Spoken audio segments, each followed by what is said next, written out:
Hey guys, Friday update. Tony George, DocSports.com. I'm going to give you a free NCAA tourney play between Kansas State and Creighton in just a second. Did not get the free play done for you yesterday. A crazy day. And I got on the bad end of 2 out of 3 crazy finishes on a 1 and 2 day, which I'm not happy about. Obviously, you take away from things in the tournament what's kind of trending in this tournament, and it'll help you today. And basically what you saw yesterday and then what you see today, the real advantage is going to be Saturday and Sunday in this tournament, because you see a lot of things that you don't normally see in how teams adjusted and didn't adjust, and or just barely got by because the other team sucked worse than they did.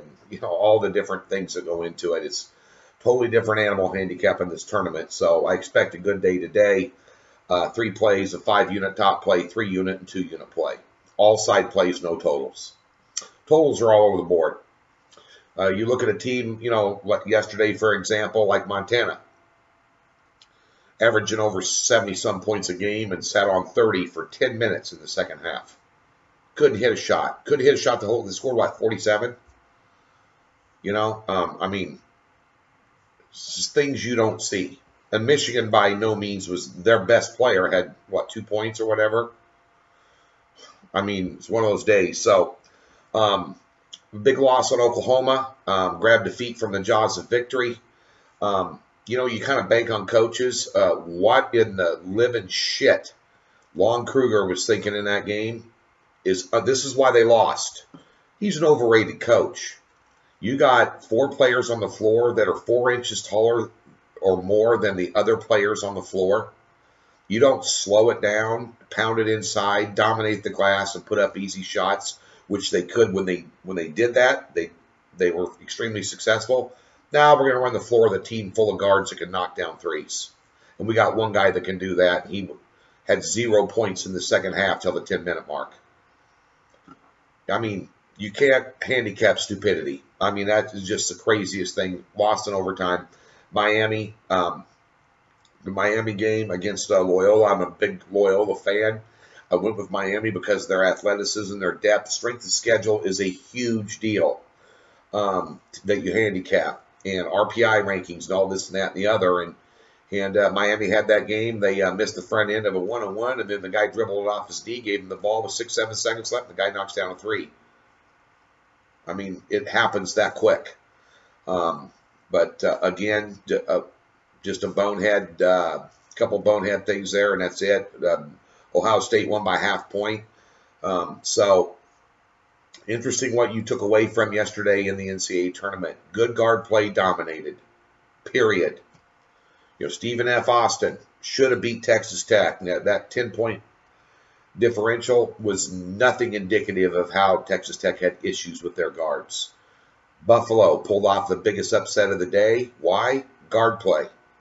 Period. I don't care if Ayton's the best player in college basketball. It doesn't make a shit bit of difference. Good guard play. Rhode Island, good guard play. Loyola, Chicago, good guard play. Look at the teams that won yesterday. Good guard play. That's kind of what we're emphasizing here today. College basketball below. Have a nice little comeback here today. With that in mind, let's get to your free play here on Friday. And speaking of good guard play, we're going to go with Creighton against Kansas State. Look, I talked to a guy that's a huge K-State fan that's at this game that traveled down. Yesterday during the shoot-around, Dean Wade was standing around with a walking boot on. Okay, Kansas State's not going to win this game without him. They're not going to win this game with him not being 100%. Creighton, they don't play any defense. And Kansas State does play defense. But that's where it ends. McDermott is a much better coach than Bruce Weber by a frickin' mile. You look at the teams that Kansas State played this year in big teams. Recently, in the last 3 weeks, they lost to Oklahoma by 11. Texas Tech by 19. They beat TCU in an overtime game where TCU couldn't hit a bull in the ass with a handful of rocks in that game in Kansas City for some reason, but nonetheless they won it.